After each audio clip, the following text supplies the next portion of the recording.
Famous TV. Welcome to Phoenix Comic Con 2014. Hi everyone, we are at the Phoenix Comic Con 2014. Just getting ready for the next panel coming up, who is Nathan Fillion.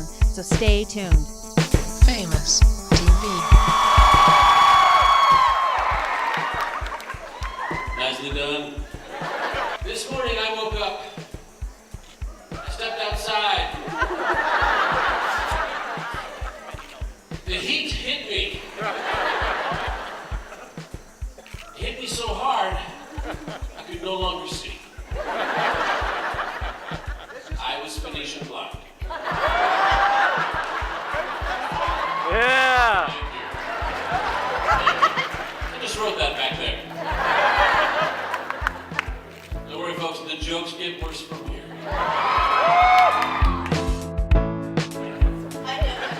Hi. Hi, Nathan. Hi. I met you earlier. You were in the photo op. Yes, sir. And then I met you, and we signed at the autograph. Yes, sir. Yes, sir. Please call me Nathan. Sorry. Or your lordship. Sorry. Aye, Captain. Captain. Good too. I've raced cars and motorcycles on and off road, and I'm a car chick. And I wanted to know if you've ever had that need to satisfy a need for speed, and if so, how did you go about it? I am kind of like that 1 in a million shot kind of guy. The reason I'm sitting here today, you guys, 1 in a million, I'm going to tell you right now. Every step along the way, things have happened to me. 1 in a million.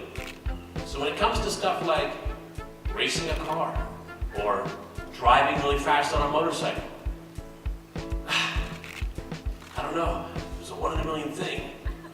Can't believe he's dead, but I'm not the guy to push my luck. I've got a lot to live for, so I really enjoy my Sunday morning rides on my motorcycle. I don't enjoy going, let's go, man, whee! Leaning in and scraping my knee pad on the... No, I don't. I'm not into that.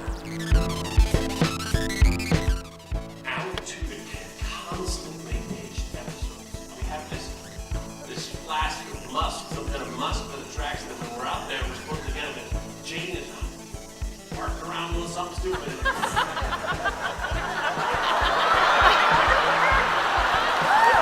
We're covered in musk. And then you hear the howls. Cut to, open the door! Run into the ship, dogs chasing us, we get inside, manage to close the door up, manage to get in, they're all in the cargo hold. Great. Now it's a long flight back to this criminal overlord. And in the meantime, River goes in there and domesticates them.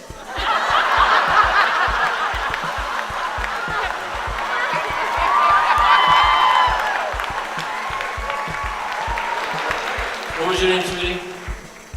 Emma. What was it? Emma. Emma. I love that name. The only thing I have left is my bracelet. I can't give this away because I'm seeing my friend who made it for me. I'm seeing her tonight, so I have to be wearing it when I see her. I have to watch. Give me your watch.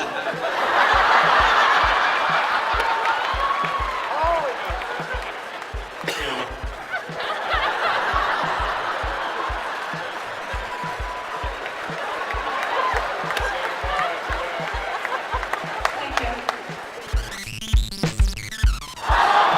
Second of all, can you tell me that you aim to misbehave? I always aim to misbehave.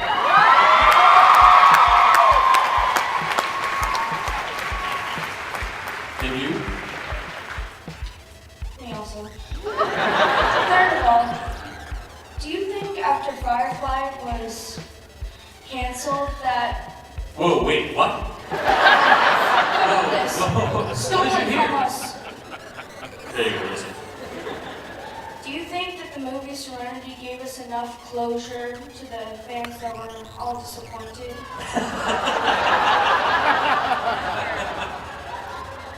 I'm pretty sure no. I'm gonna look at it and say no. There's that. And then every April Fool's, people are convinced it's going to start again. They get really upset on Twitter. I'm gonna. What's your name? Alec. Alec. excellent question, first of all. Second, you're obviously an incredibly handsome and talented man. Thank you. You're welcome. Alec, here's where it gets weird. Firefly was the best thing that had ever happened to me, and to this day, in a lot of ways, it still is. In a lot of ways, it still is. Having that thing canceled broke my heart. That not even 28 pints of chocolate ice cream could satiate or fix that heart. When I got Serenity, I got it back. That's all I wanted. I wanted it back, and I got it in the best possible way. It's really hard for me to say it's not enough because I got everything I wanted. So I want to be very, very careful in my thoughts and in my wishes and in my gratitude that I remain thankful for having another chance. That's something. I'm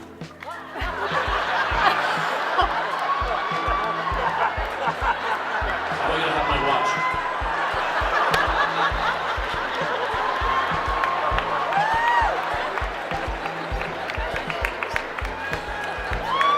Yeah! Next question, please. So I was here to...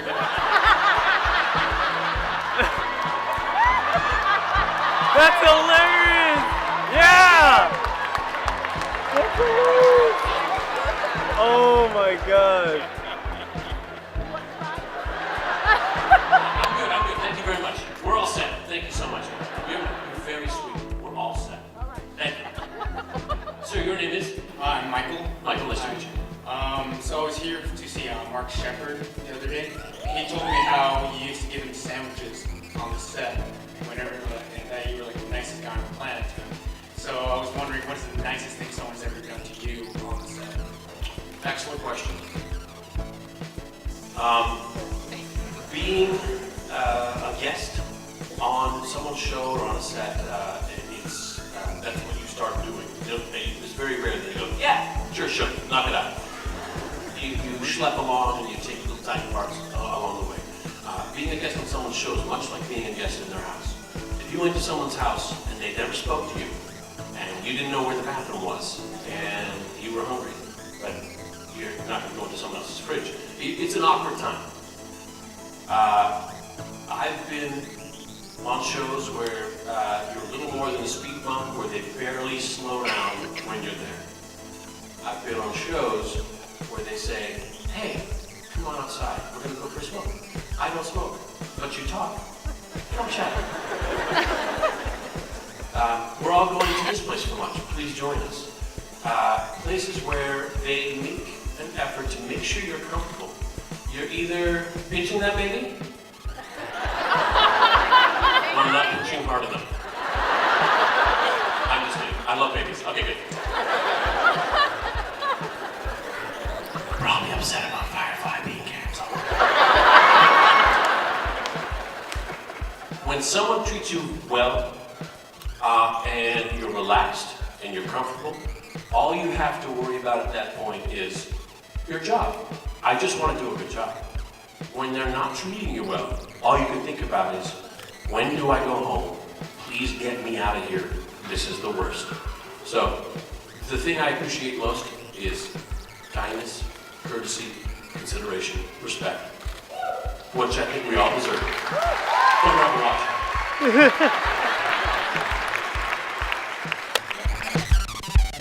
First, I'd like to say that the first time I saw you, I absolutely hated you. What? I think she's going somewhere. Hang on. Let's hear her now. In my defense, it was on Dr. Horrible. But after that, I saw you on Firefly. Love you. But after that, I saw you on Buffy, and I thought you were creepy and horrible this day.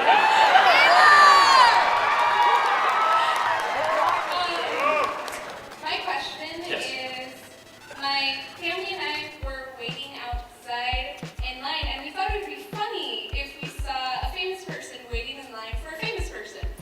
So I was actually wondering who you would wait in line for to see at a convention. John Ratzenberg. I just did it today. I watched Cheers like crazy when I was a kid, and hearing his voice is like talking to family, because it's so familiar. I've heard it so much. When I hear his voice, I go, oh yeah, it's me. He doesn't know me. Who am I reading about? Anybody, pretty much anybody from the Star Trek universe. I was fortunate enough to sit down and have dinner with almost the entire bridge crew, save for the captain and Wesley Crusher, at one dinner. I've had dinner with Wesley Crusher, with Will Wheaton, but at one dinner we had LeVar Burton, we had Marina that's what I said.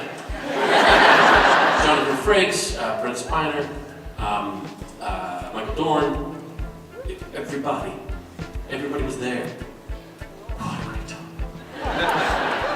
Half the time I'm nudging the guy next to me. This is so cool, I'm having dinner with Star Trek. Brent Spiner says, you told me 6 times.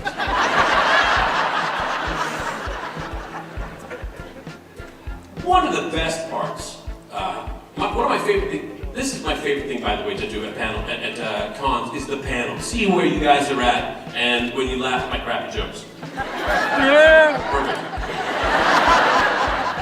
Second favorite thing, I get to meet all these guys backstage, and it's kind of like meeting in a secret club. Hey, I don't know you, and I don't know you, but I was signing autographs next to you, and I saw you in Toronto the last summer. Yeah, we're in the same club.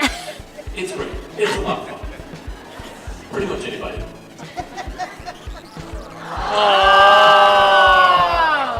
I can fix it. There's more. Have a watch.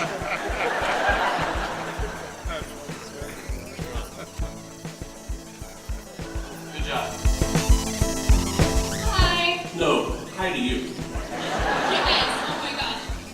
Nice to meet you. So I was just wondering, what has been the most rewarding experience on Castle? I never had a job last this long. We're about to start season 7.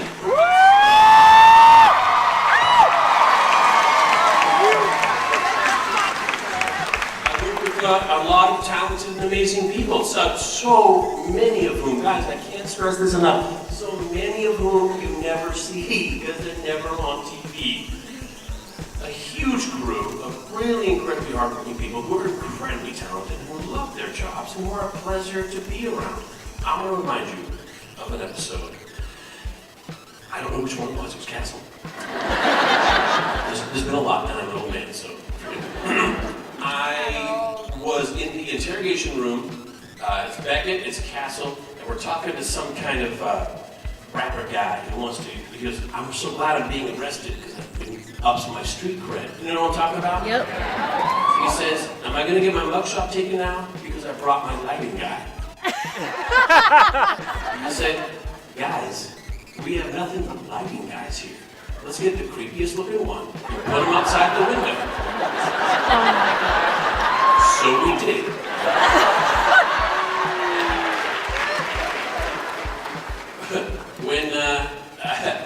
when he goes, I got my lighting guy here, and we look to the window, and there's this dude with a long goatee and tats all over him, and he's shaved, and he goes like this. Like this. That's one of our crew guys. That's one of our guys. I love that. Come here and watch it.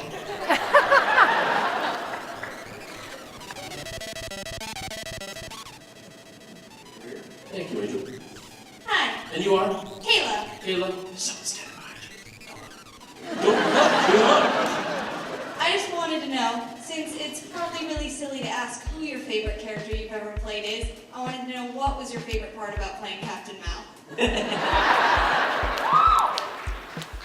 I learned a lot playing Captain Malcolm Reynolds. I learned a lot.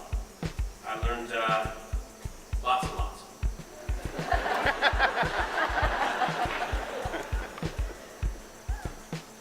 I had an idea as to what acting was, and that idea evolved or changed or flipped entirely once I worked with Joss Whedon. I would say, and there are actors who talk about acting like, don't talk to me and don't call me by anything other than my character name. I'm not into that. I'm sorry. Some people, I think, maybe find acting very difficult and they have to go to extremes. That's fine, because they do wonderful work. That's not my flow. Not my jam, folks. I pretend. I don't like to get shishi-foo-foo about the process and how I pretend and all that kind of stuff. I just do what I do, and don't like to torture anybody with the process. However, there were times, it's goofy, I know, there were times when we were filming Firefly, when everybody's looking at you, and they're talking at you, and they're calling you captain, and they're talking to you like they're the captain, and you're sitting in the chair like you're the captain, and sometimes, for a second, you feel like you're the captain. We call that Shatner. There were times on break, or when I was like, I gotta go memorize these lines, and I'd go to we had two sound stages next door to each other. One had the big cargo bay and the med lab, and one had the entire top floor from front to back. And I would go on that one or the other when they weren't being used. And I'd be walking around the kitchen, sitting in my rocking chair. The rocking chair was my house.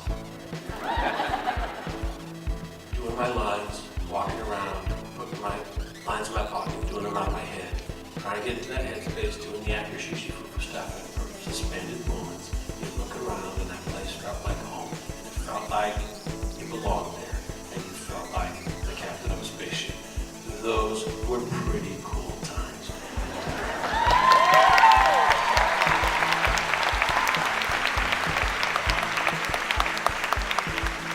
Come grab a watch. Huge fan of really for my mom. She's a huge fan of you. So I wanted to ask you about Dr. Horrible 2 and if you knew anything about it or where we're at with that. Because we're not about that. I know the title. I know how it opens. I know it's essentially the bare bones of how the plot starts. I know the title of 2 songs. And I know everybody's super busy right now, especially Josh, doing I can't remember what. Some small But once everybody frees up, I know it's something we want to do. Sometime soon. Okay? I'd go on, but apparently it's 6:44. Here, grab a watch. Okay. Well, thank you so much. One of the parties I have at the house and whatnot, and Bruce Campbell comes, and people come up to me and go, oh my God, you'll never believe who I just met. Bruce Campbell? Yes! He's awesome! But like for real. He makes quite an impression. He's a really great guy. Yes, I would pitch him for anything. Second part of the question was how I feel about the musical aspect of Dr. Horrible. Is that it? Sure. As a rule, when Joss Whedon calls and says, hey, would you like to? You say yes. That's the rule. And he called me and he said, hey, my brothers and Marissa, we wrote this thing. And we're writing it now. And it's going to be pretty funny. It's going to be great. It's called Dr. Horrible Sing-Along Blog. And it's going to be Neil Patrick Harris. We want you to come in and play the superhero who's the dick who ruins his life. I said, yeah! I want to ruin Neil Patrick Harris's life! Oh, you mean pretend? So I said, yeah. He said, and it's a musical. I went, yeah. Yeah! They were very good about helping me out through that. I can carry a tune in a bucket. I really can't. When people say, hey, if Dr. Horrible was on Broadway, would you play your role? Sorry, man. If Mr. and Mrs. Smith come 2,000 miles from I don't know where in the United States or across the oceans to say, I want to see a Broadway show, and they wait in line, and they pay the big money, and they get in the seats, they're dressed up, and the curtains open, and I start singing? Sorry. That's Broadway? There's incredibly talented, well-trained people for that job. Like Neil Patrick Harris. Who's ruining my life. By raising the bar every time. Thanks.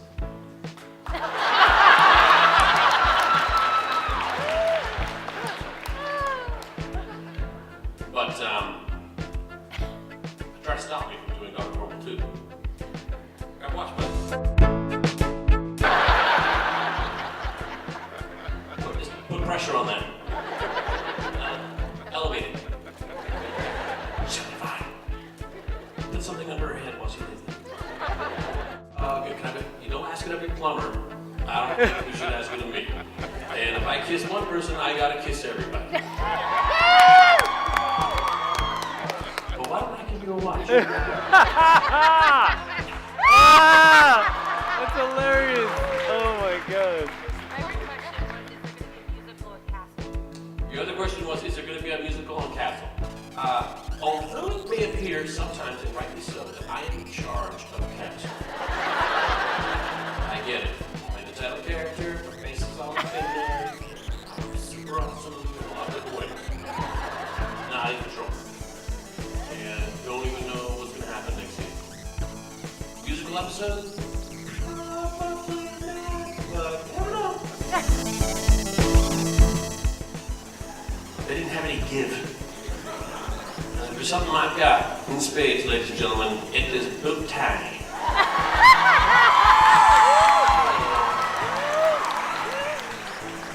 One time, we were filming the scene in the desert where there was a war. We filmed the war before it all happened around. It was all explosions. It was him and Zoe. Everything was crazy. I just chilled out and I sat down on a rock. Big rock. I sat down on it with Greg. Gonna need new pants. Another time was I was in the pilot. Kaylee had just been shot, and I was put her up to take her to the med lab. This is no fault of her own. This is just nothing to do with her. I just bent down to go get her.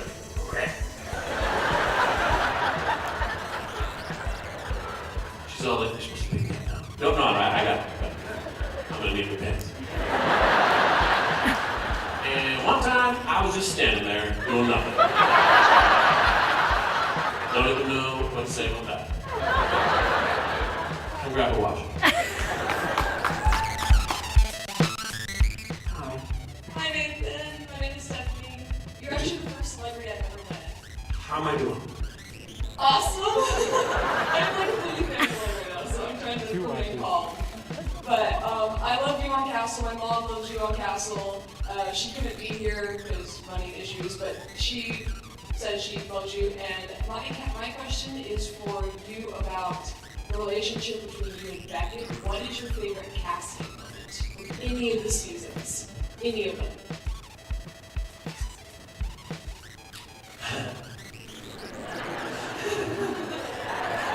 I was thinking one just the other day. There was a moment, I always think it's funny when they set up a romantic triangle, because I think that's a great dynamic. When one guy's kind of left out in the cold a little bit. I love, it's really hard to make people laugh. It's very easy to let people laugh at you. That's the secret. So when they brought in Detective Deming, Schleming, Yes. Michael Schuber, wonderful guy, nice friend. Neighbor. Anyway. There was a bit where, and Beckett can be mercurial. She can be like really nice and really sweet, joking around all the way. All of a sudden, and she's like really angry. So to just kind of acknowledge that, put a finger on that, there was one time where Deming went off and she just really iced Castle out. Really iced him out, left him in the cold. And at the end of a scene, when the scene's over and it's over, at that point, I like to say something, add something. Okay, when I cut it out, great, the scene's over. If not, you can leave it in, kind of funny. So at that point, it was absolutely true. I said, as Castle, you know,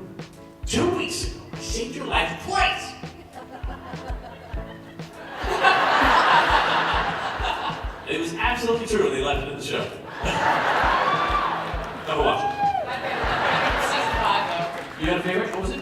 It was from season 5 after Rebecca was standing on the bomb and Gates went up to you. She was like, kiss you too. The fact that she knew this entire time that you two were in a relationship. That had to be my favorite. Oh yeah, I remember that. That's my new favorite. Thank you. Hello. Hi. I just want to say it for you. You got a bucket salt. What? Your shotgun is a bucket salt. It is. I know. You're like the second person to do I have one myself. It's a shotgun, folks. You open up the top, you pour salt in there, shut it, it'll kill a fly at 2 feet. Or, is Michelle here? Is Michelle Chapman here? Where's Michelle? Where are you? Michelle Chapman? I know she's here and she doesn't want to tell me. Michelle Chapman is my friend of 10 years and she helps me out all the time. Her parents were over at my house for a barbecue and we had wasps coming for our ribs. And I said, I got just the thing, Tom, hang on! Showing her dad, I'm pulling my buckets off this. Pow! I shoot this wasp. It ricochets off the blade, it was right up his shorts.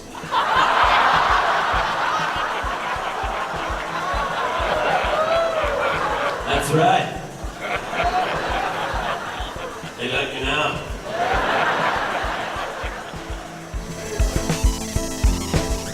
Who's good? Got my question. In Castle, you get into some rather intimate situations with Detective Beckett, and I was just wondering what your most awkward moment may have been. Most awkward moment? Let me say something about filming a romantic scene, first of all. It's not romantic. It's built to look romantic, which is, I think, the art of it. Our show does it very, very well. While all that's going on, remember I told you about we have this huge crew you guys never see? You turn those cameras around. There's 20 guys going like this. Holding something, working on something, watching you.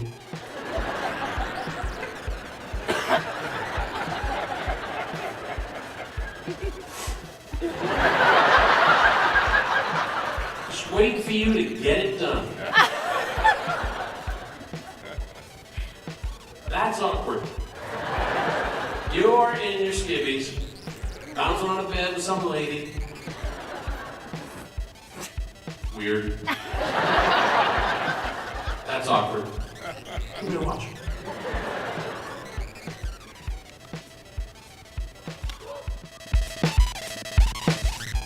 Would you like fries with that?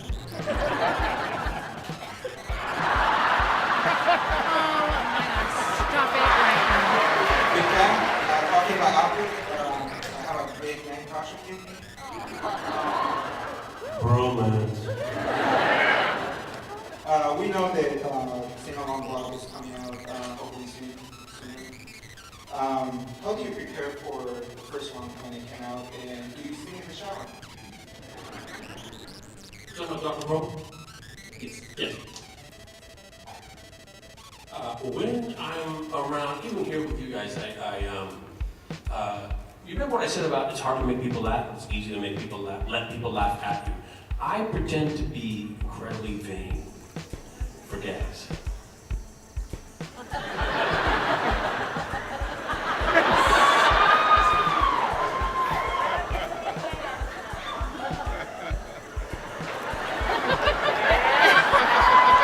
Like that.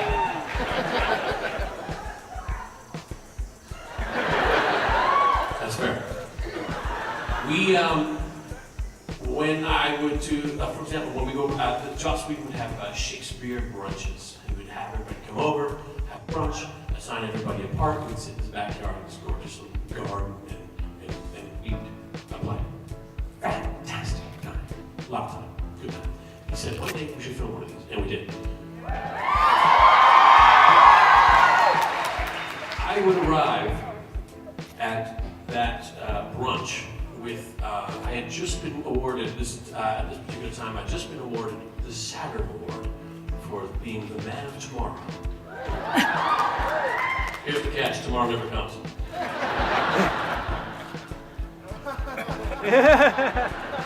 The award is like a golden wave holding the planet Saturn on a big black base. I tied a string around it, put it around my neck, and I greet people, hey! Give him a big hug, and then this thing between me go, oh, I keep forgetting I'm wearing this.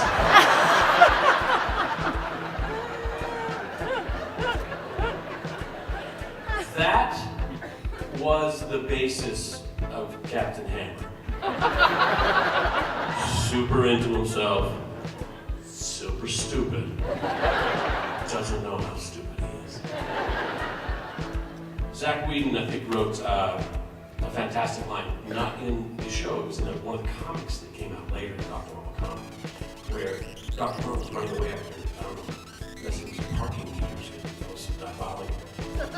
And he runs around the corner and he slams right into Captain Hammer. He says, careful, buddy. What if I had a knife?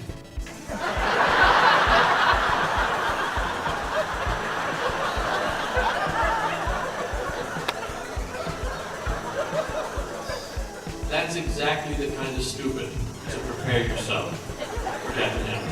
Here you go.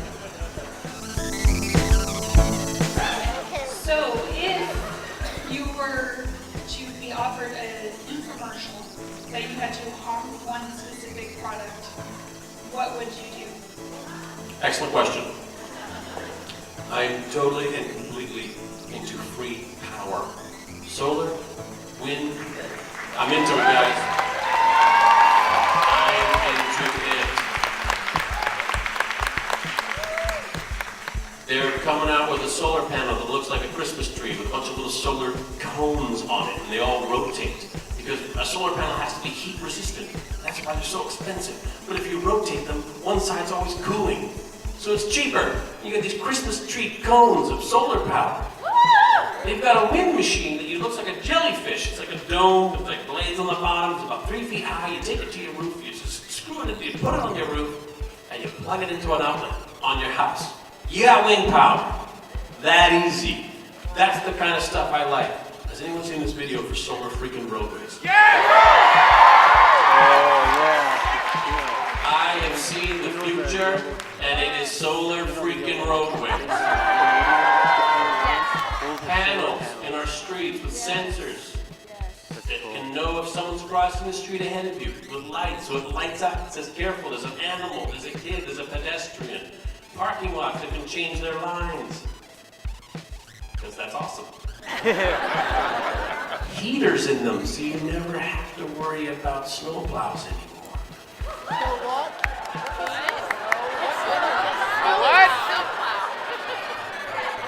So, in the rest of the world, when water gets cold, it gets hard. In little tiny pieces that look like snowflakes. And they're called snowflakes.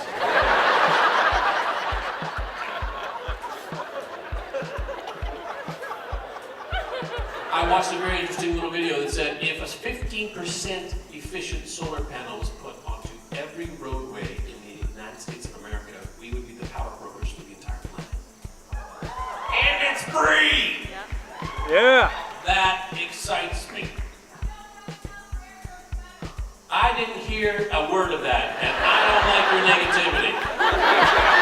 Yeah! There's always an answer. There's never a reason not to move forward. Woo! Yeah! Can't be done. Solar power? Can't be done. Free power? Can't be done. I disagree. It can and it will be done. Lady? Swear to God. Yeah!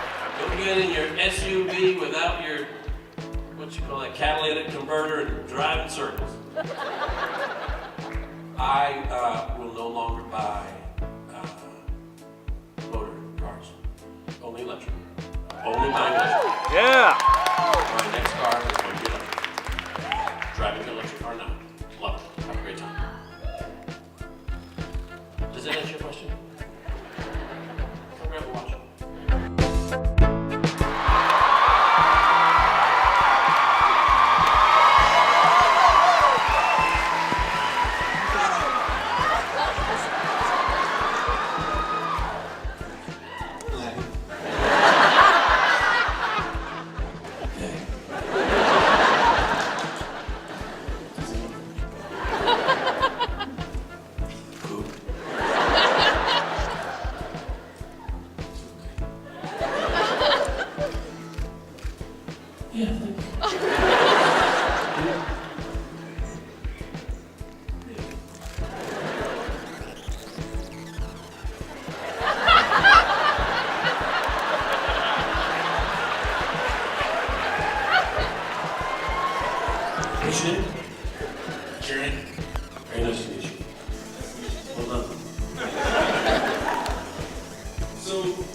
came here last year.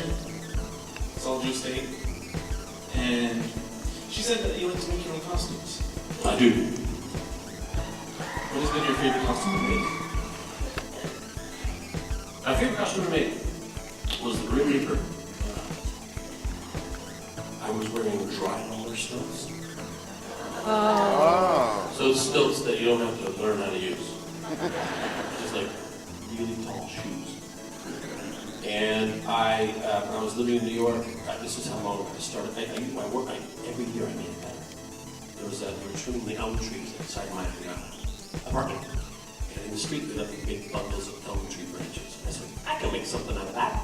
And I grabbed a bunch of them and I made these arms that attached to my elbow to my wrist and went down really long. And there was a hand on the end and I geared it so that when I moved my fingers, these little pulleys would make my fingers move. So I had these two long, bony hands.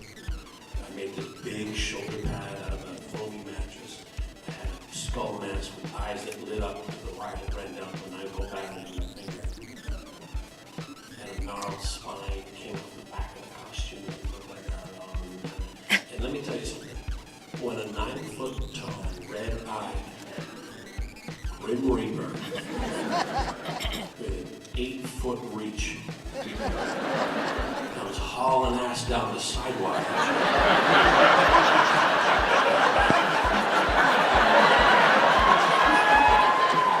everybody runs.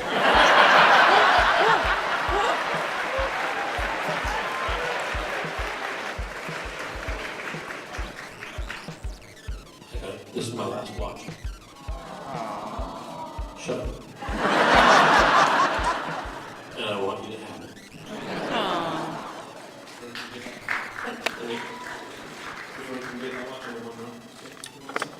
You have one more question? Okay, but you only get one watch. Will you sing with me?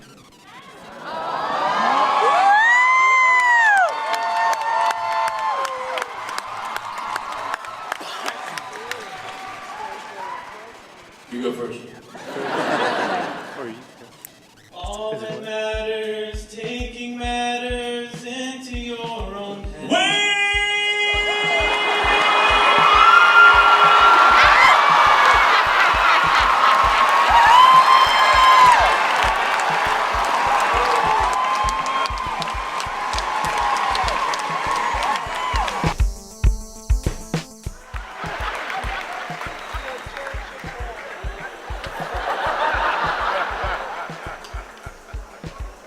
That's for you. I'm gonna miss that envelope. Not counting my characters, what was my favorite? I would say, yes, were I not married, I would take you in a manly way.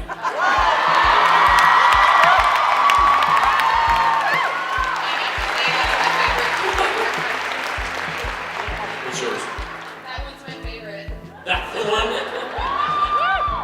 Lucky guess. I would like you to have this. Thank you, Mr. Steve.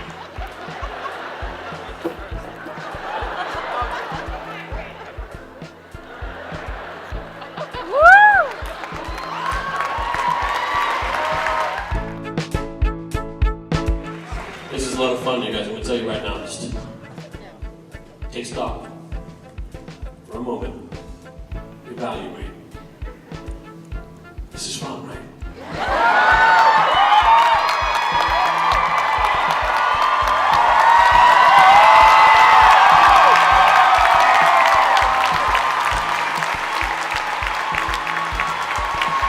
Some of you out there sitting with your friends, bonding. Some of you out there are sitting next to strangers. But you all got something in common, don't you? A little bit like family. My family. Is there anyone here who's actually my family? Actually, literally related to me. Actually. Stand up, please. Actual family.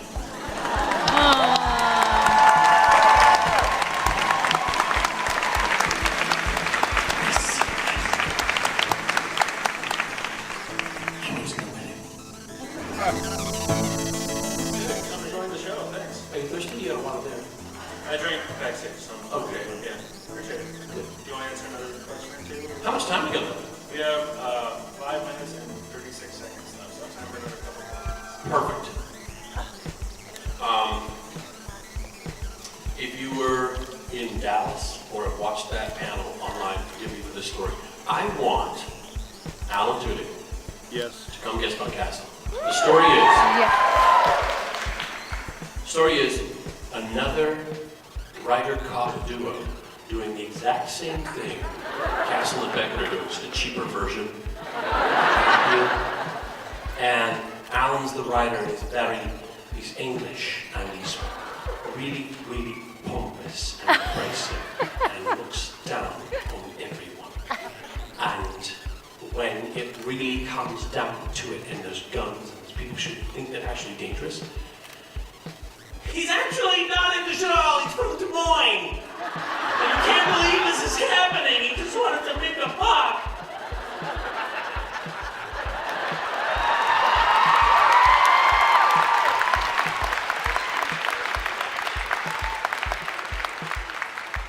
I'd like to do that one.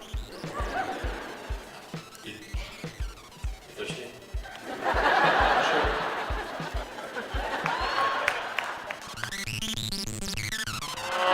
I'm not blind. Lindsay, Uh-oh. I'll handle the comedy.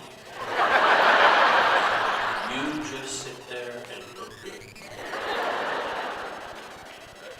Done. I was wondering if you have read any of the new Serenity comics and what your opinion was of them.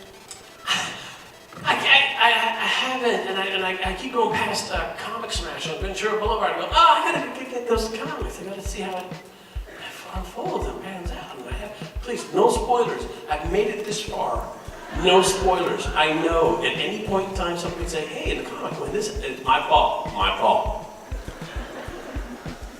I haven't gotten on top of it, and I feel mighty stupid about it. Just go to Meltdown. I'm sorry. I'm going to get it. You'd think, but no. Blue Butterfly meant a lot of costume changes, and it slows down a day. And it was raining at the time. And that really put down things. The wedding. However, Steampunk one. Wedding.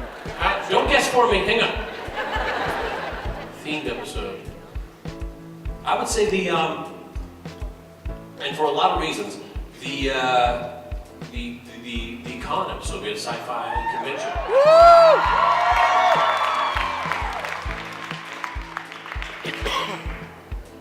If you didn't know this, I can't wait to tell you, that episode was directed by Jonathan Frakes. Star Trek The Next Generation's #1. Did anyone not know that? You all knew that?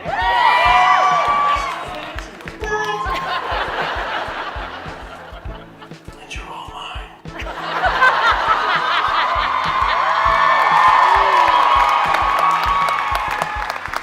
There's a bit in the beginning where Jonathan Frakes, as himself, with a shirt that I Heart Castle, comes up and says, I'm your #1 fan. I went, oh, thanks. I signed it, and he walks up, and I said, how far they fall? We threw that in there. That was not part of the episode. That was just something we threw in there for shits and giggles. Makes it into the show. Helps to be the director in the part. Also, he's an incredibly fun director. We do a lot of fun things. Like he'll say, hey, Nathan, we need you to work X amount of minutes into your lunchtime. Is that all right? Absolutely, on the condition that tomorrow, when Jonathan Frakes starts the day, rather than saying action on the first scene, he says, engage.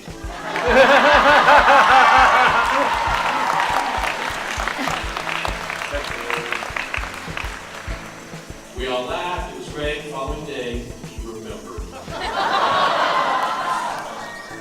Nothing quite like getting that huge set of logs. Engage! And then let's do this.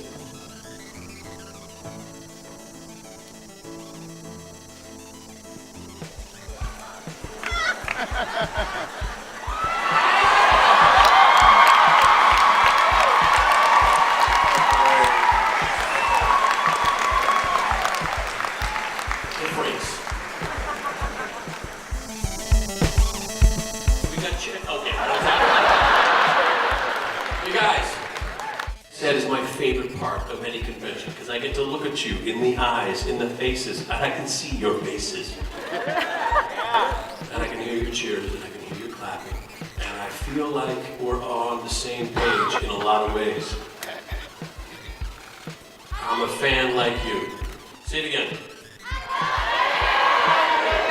I can't hear that enough. I love you guys. Thank you.